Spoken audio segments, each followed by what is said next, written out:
各位中提琴频道的朋友，大家好！我们第一次邀请到国外的好朋友来跟我们一起分享一些不一样的想法。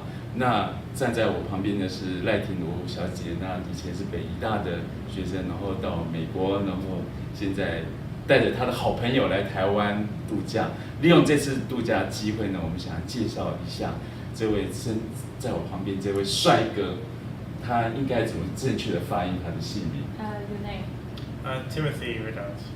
Ridout， 哇，我的英国发音真的是不行。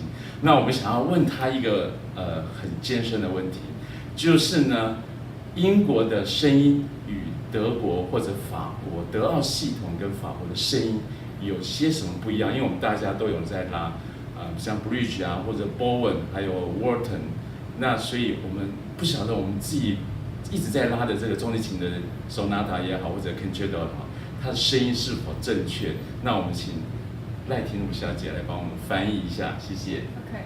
So do you think there's a specific English sound compared to like French, German, Austrian, or any other tradition? I think when you listen historically to some recordings of the past, that you can really hear these. You can really hear these differences when you hear, for example, the Lionel Curtis playing on the recordings, or Albert Salmon's. You hear a very particular type of sound, which is very, very difficult to describe in words, which is different perhaps to how a French violinist Jacques Thibault would play and make sound.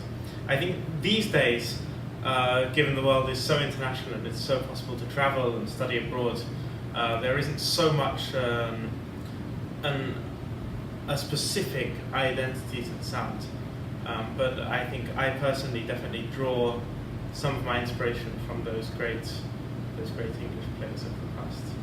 这个问题可以写论文的，不过我们还是请婷如稍微翻译一下。我大概讲一下，他是说，就是从以前有很多英国的音乐家，你如果从他们的 recording 里面，你可以听到他们真的是有他们自己的特色，可是真的要用文字讲出来，其实也很难讲。可是像譬如你如果听Curtis 或者是跟一些 French what was the French? Yeah， 如果你听他们两个的 recording， 你会就很明显听到他们的声音是不一样的。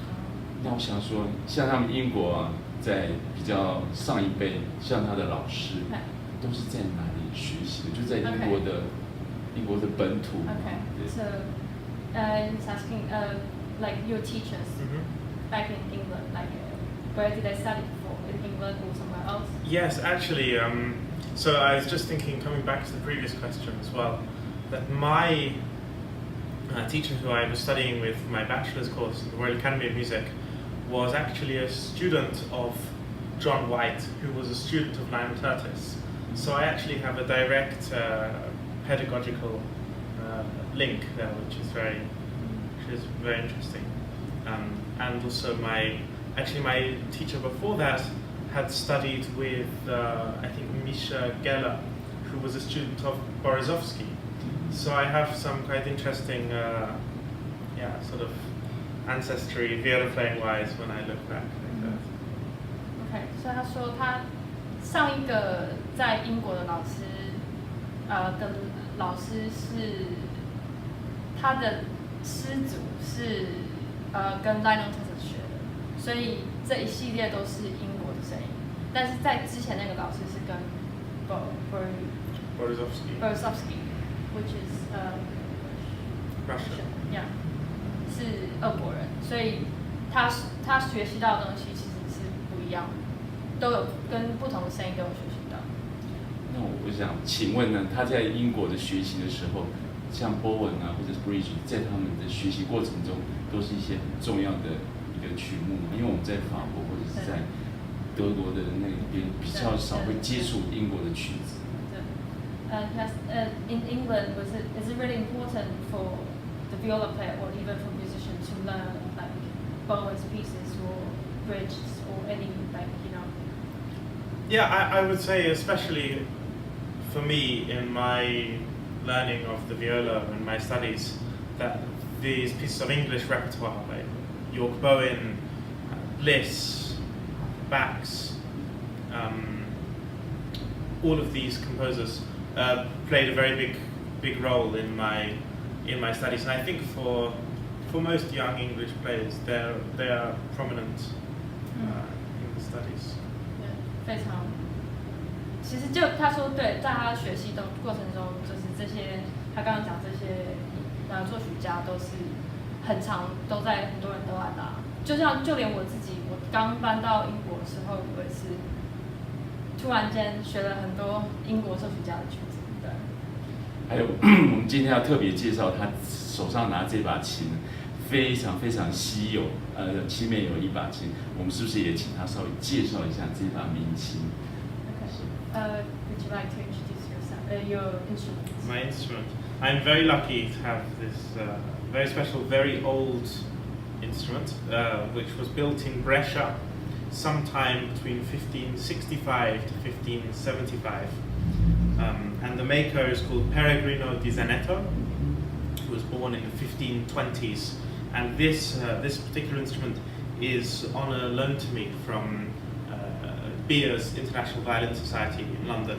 I'm very grateful and lucky that I've been able to play this here for a year and a half already.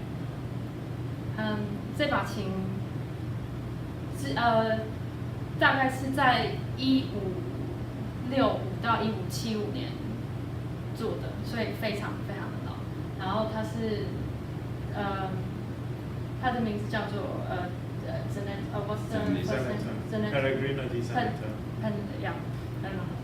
Zanetto。然后这把琴它现在是Beers 的一个算是基金会嘛，一个提琴基金会借琴给他的。对。那我们最后一个问题就是 ，Do you like some food of Taiwan? Yes, I love the food of Taiwan. Yeah, I'm having a great time here with 包子、小笼包。讲得很好的台湾。挂包也是。做挂包，我爱挂包。And yes, lots of great food. 面饭、鸡肉饭。鸡肉饭，讲得很好的中文，那都是听路教他的。所以我们今天非常谢谢 Ridout， 谢谢。Thank you. Thank you so much. 谢谢。